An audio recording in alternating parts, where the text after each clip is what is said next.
So, you want to become a millionaire in your 20s? Well, these are the 5 lessons that, when implemented, will not only put you on the path towards becoming a millionaire, but also allow you to level up as a person. You see, it's one thing to become rich later in life, but becoming rich in your teens and even 20s will unlock a level to life that you didn't even know existed. And that's not simply because of the money, but because of the person you need to become to earn that money.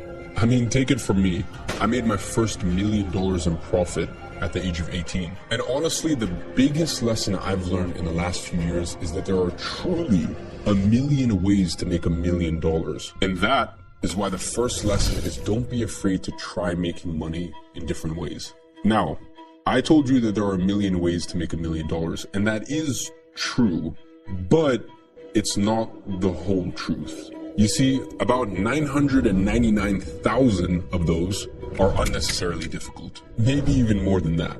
Yet, there are more than enough ways to make money that, although may not be easy, are very, very, very simple. Now, I've made millions of dollars through half a dozen ways, and having been in the space for 10 years now, I've seen so many different things work for different people. One of the biggest mistakes people make is trying to force their way with one money-making method. And that's not to say that you don't need consistency and tenacity when it comes to making money, but you sometimes also need to realize that not every method will work for every person. And sometimes it's better to simply figure out what works best for you rather than keep hitting your head against the wall trying to do a method that maybe works for someone else. And that's why I keep saying, don't be afraid to make money in many different ways. Try different things, acquire different skills, and eventually put many different skills together. Why do you think I keep telling you just to put one foot forward in front of the other? It's because at your stage, you need to always be doing and always be learning.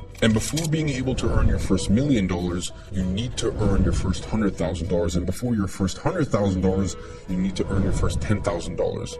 And earning your first $10,000 all starts with earning your first $1,000 online. And if you thought there were many ways to make $1 million, there are even more ways to make 1,000. And that's why I've distilled it to its most basic element. So much so that I've set out to prove that anyone can make their first $1,000 online with this system. And to prove exactly that, I've launched Digital Launchpad. For just $37 a month or 74 cents per day, if you go for the yearly plan and get a 40% discount, you will get access to everything you need to make your first $1,000. You're immediately going to have 3 different pathways taught by 3 different experts. And you're also going to unlock an extra 4 bonus programs. And additionally, for the rest of this year, we are launching 1 additional program every single month. That's going to teach you either how to make money online, network better, train better, dress better, invest better. As I said, for only 74 cents a day if you go for the yearly plan. This is the best way to make money online, bar none. So for the price of lunch every single month, you can get access to the most fail-proof protocol when it comes to making money online. And when I say anyone can make money with this, I mean anyone, because that's exactly what 20,000 students who have joined this year have proved. So now that you've learned the first lesson, which is there are a million ways to make $1 million, the next lesson you need to internalize if you want to become a millionaire in your 20s is that you don't actually have business problems. You have personal problems manifesting in your business. And let me explain what I mean. You see, a lot of the times, especially earlier on in your career, people struggle to get to the next level. And when they struggle, they look for reasons. Except there aren't really any reasons. They're just scapegoats. Oh, the business model doesn't scale. Oh, my niche doesn't work. Oh, there just aren't any good products. Whatever they say the problem is, it usually isn't. Instead, the problem is much more deep-rooted. Because the problem is with themselves. And I know what that's like because I had this in the beginning. You know, it's funny, when I was first getting started in business, I thought that my young age had something to do with the fact that I was struggling. And then I had to have a very sobering conversation with myself and realize that it wasn't my age. That was just an excuse I was making. It was the fact that I did not understand my market well enough. I did not understand how to put together a good offer. So whether that be a good service or a good product, at the time I had a service-based business. And it's so funny because one day I woke up and I decided I am going to take full fucking responsibility for everything that's happening in my life. And when that happened, 90 days later, I was making $15,000 a month profit at the age of 17. It's very funny how that works, isn't it? Because 90 days prior, I thought it was all my age, but 90 days later, it seemed like it was no problem at all. It's not like all of a sudden I grew that much, my face aged, nothing. No, it was all in my head. It was simply a personal problem or a personal belief or a personal worldview that was manifesting in the business. And that's why I knew I had to change my own ways in order to progress in my business. And that was just one example. There was many other examples. I knew I had to change my own ways in order to progress in my business. And so I'll give you a few more examples to illustrate this point. For one, I knew I wouldn't be able to focus as well if my phone was on the desk next to me. So that's why from the age of 17 until 21, I did not check my phone for the first 4 to 5 hours a day. And in order to make sure I didn't slip up, I would actually put my phone in a vault I had in my house. And then I would have a second burner phone that only had essentials like Audible and Spotify or Uber on there. And in the same way, I knew that I focused better and felt better if I worked out first thing in the morning. In fact, my health had such a profound impact on my business that there was a direct correlation between the months I was on top of my fitness and diet and the months that I made the most money. So obvious, but sometimes you don't see it in the moment. And that's why I had to create systems that made sure I was always on top of my game. Because if I didn't, then my non-business habits will begin to affect my business. So the lesson to be drawn from this is simply to evaluate your life. Once you've evaluated your life, be honest with yourself. Identify all the bad habits. Identify all the things that hold you back. And this is especially important in the beginning of your career. Because as I said, making money at that stage is just as much about the things you actively do as it is about the things that you don't do. So that means that you need to make sure that your inner state is allowing you to succeed. So make sure that your personal problems don't manifest in your business. Now, the next lesson you need to internalize is that you won't invest your way to riches. Now, I know that when I say that, all of the finance gurus will come after me, but here's the deal. I am not saying you shouldn't invest. You absolutely should. I started investing from a young age, and I'm very happy I built those habits. My only regrets is that I didn't start investing sooner. But when you only have a few $1,000s to your name, investing won't do anything for you. I mean, let's just simply break down the math. Even if you invest $3,000 into the market, you might make, $200 to $300 back. And when it comes to investing, it's all about risk to reward. That means that you need to analyze your potential upside, how much money you can make versus what it actually costs you to lose that. And when you're looking at cost, you need to think in terms of how it will impact your life. So consider this: you should never invest more than you're willing to lose. And that means you cannot get blindsided by the upside. Now, some of you might be thinking, but if I invest into this altcoin, I can 2x, 4x, maybe even 20x my money. Because bear in mind, each time someone has that 20x increase in their portfolio, someone else had to hold those losses. For every winner that there is in investing, there is a loser. So beyond the fact that the odds are extremely low, let me explain something else to you. When you're not actively making money, your risk of losing that $1,000 or $5,000 or $3,000, whatever it is you want to invest, is extremely high. Why? Well, because you don't know how to earn it back.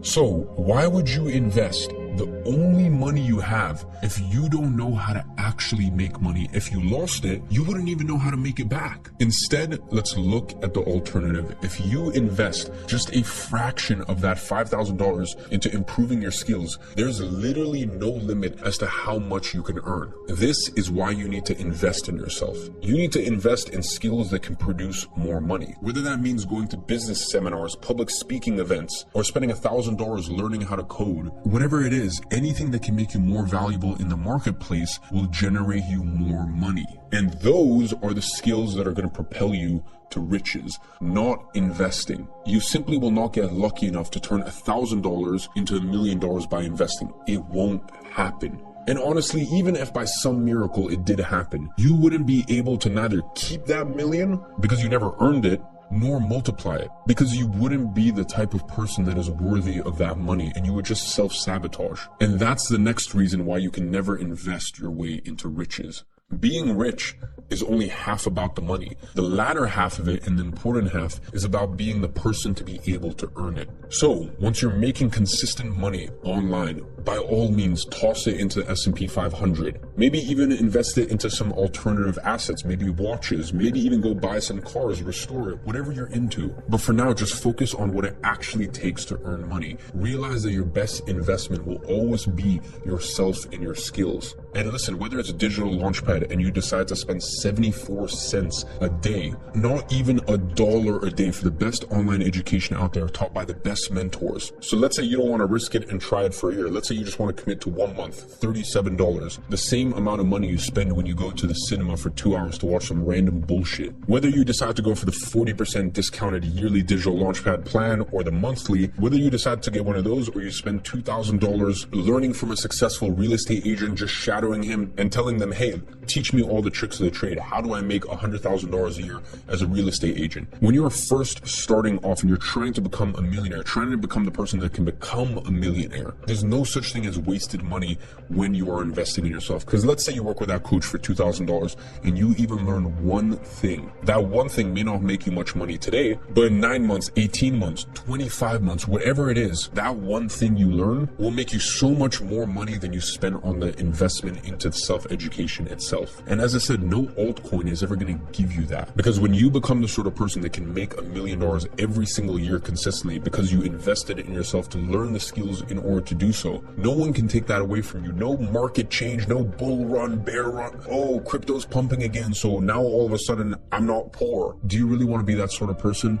Now, lesson 4 is one that people refuse to learn over and over. And funnily enough, I even see it with some of my successful friends. They simply refuse to let go of the things they need to let go of. For some, it's TikTok. For some, it's bad friends. For others, it's bad diet. We all have those things. And that's why lesson 4 is you need to learn to break the shackles. You need to learn how to let go of everything that's holding you back. So let's just do a simple thought experiment. What if tomorrow you got rid of everything that's not serving you? And I mean absolutely everything. So that everything you did in your life was designed with one goal in mind: success. What would your life look like if you lived like that for just 1 month? Now, what if that month turned into a year? How much further along in your journey would you be? Because I'm going to be honest, 1 year is all it takes to turn your life around completely. But it all starts with breaking those shackles today. And that means delete TikTok off your phone forever. Never download it again, unless you're making money with it. Now, don't just stop playing video games. Sell your console. Go to some store, go to some pawn shop, go somewhere and just sell it. Even if it's cheap, you won't need it. Completely let go of it. You know those bad friends you have that keep dragging you down? Cut them off once and for all. Go to your kitchen right now and just throw away all the unhealthy shit. All of it. You don't need it. Whatever it is that is holding you back, let that shit go. Make the decisions you know you need to make once and for all. And then watch yourself propel to the next level. Burn all of those bad bridges and let them light your way. Now, the final lesson is one that I adopted very early on. But not because I wanted to, but because I needed to. Now, those of you who are familiar with my journey will know that, let's just say that I was forced to be man of the house at a very young age. And in doing so, I had to make a promise. And so, when I was 14 years old, I saw how badly my mom and I were struggling. And I promised her that no matter what it took, I would buy her her dream house and a Range Rover. And then, 9 years later, I bought her her dream house for $4 million in cash. And there's a Range Rover parked in front of it. So, lesson 5 and the final lesson is to make a promise to someone you love. And this doesn't have to be done out of desperation like it was for me, but it needs to be someone you love so deeply that you couldn't even conceive of breaking the promise. And that's what gives the promise its meaning. But this isn't an ordinary promise though. As much as it's a promise to the person you tell it to, it's also a promise to yourself. It's a promise that you will achieve everything you set out to do, both for the person that you love and for yourself. Making that promise to yourself often just isn't enough. So, make it to the person you love and yourself. Now, ladies and gentlemen, those are the 5 lessons that, if you actually internalize, will set you on a path to becoming a millionaire in your 20s. The only thing that stands between you and that far-fetched goal now is a little bit of work. So, get to it. And as always, I'll be watching from afar, and I'm rooting for you.